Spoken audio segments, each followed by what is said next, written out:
Ang ang goal po namin is siguro makadagdag na magiging membro ng Alas Pilipinas maliban kay Hulga, dagdag pa mula sa team na to, at to inspire other volleyball enthusiasts, especially sa mga maliliit pa na bata. Coach, paano nyo naman po paghahandaan yung SMC knowing na sila po yung undefeated din na team? Kaya nga, kumbaga we are going to face the Giants. Pero, stick lang kami sa game plan namin. Tapos, total depensa para bilog ang bulan. Yes. Maraming pwede mangyari.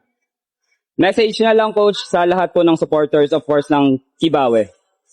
First of all, I would like to thank my family, my lovely wife, Tali, and my family. Salamat din po sa LGU Kibawe sa pagsuporta throughout sa lahat ng mga lakad namin, especially sa mayor namin, Mayor Jimboy Ibunto Ang Rabanes, and Vice Mayor Nunong Banda. Salamat din, Oswald Kibawe Volleyball Club, for supporting us sa lahat na naniniwala po sa team.